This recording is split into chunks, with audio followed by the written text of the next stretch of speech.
na fahimce ka, lokacin da aka bashi ya kure. Yara mu je.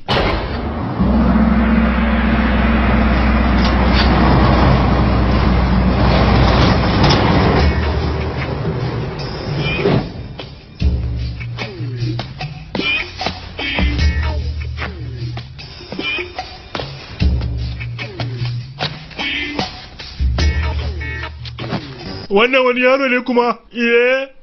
Ku ne dabar shi ba dan Allah? To kai baka gani ne.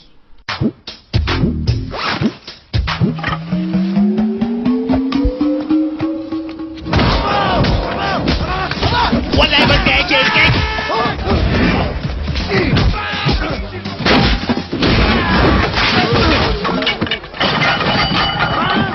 Ku sambale shi. Grab cover.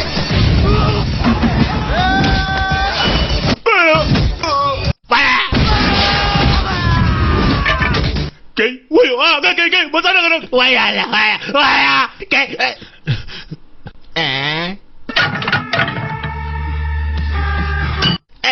Wallahi ya sauya kayan aiki. Haba da Allah, ka suburbuɗe mu, ka sambaɗe mu, ka bi mu da basga. Ka gaya mana kai waye dan Allah. Kana ka gaya mana bai sa kake suburbuɗen mu dan Allah. Saboda tsoro ne. Tsoron me kuma? Jiya ai kun zo anguwar Mandura ko ba haka ba? Haka. Kai hamago falfala ka dauka dabar shi ba karbar daba ce?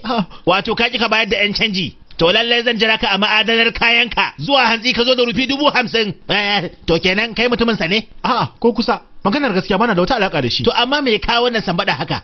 Lokacin da kuka juya za ku tafi ba kun yi barazana ba? Kai idan baka biya kuɗaɗen nan ba, zuwa hantsi gobe.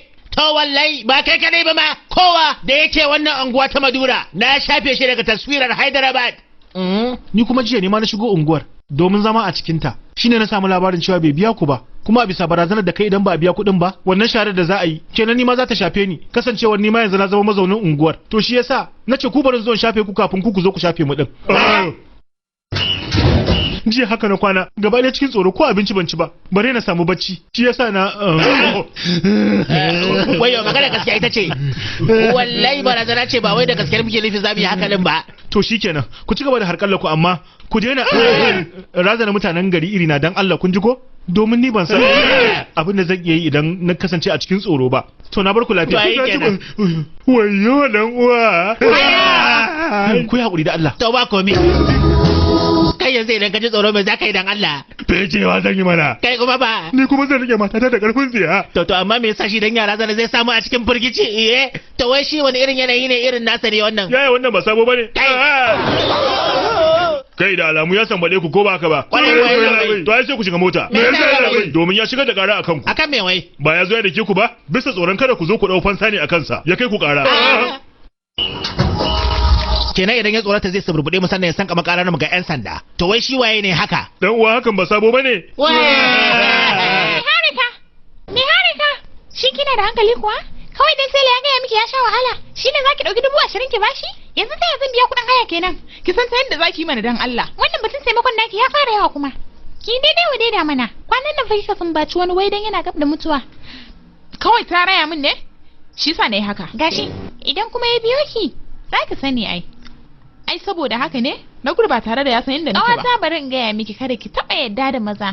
To ai su ma mazan haka suke faɗa akan mata. Oh haka ne? Kai jirgi zai tashi bari na sauri in tafi na makara. To sai na dawo. A dawo lafiya.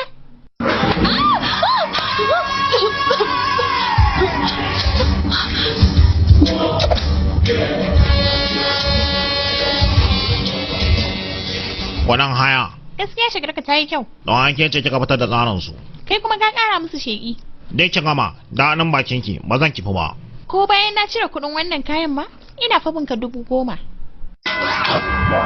Har na ji zuciyata ta amsa. Ƙararrawar kofa ce ke ƙara. To ai kenan zan tafi. Bace. Na fice. Wai kai. Ke ce citira ko? Kai waye? Kai. Oh, bata gaya miki ba kenan wato. Ai ni da ita a Kashmir mun kin gane ai. Oh, dama na san za a rina. Bata gaya maka cewa za ta fi America ba ne? Jirgin mai yanzu zai tashi. Haba dai. Eh. Kai.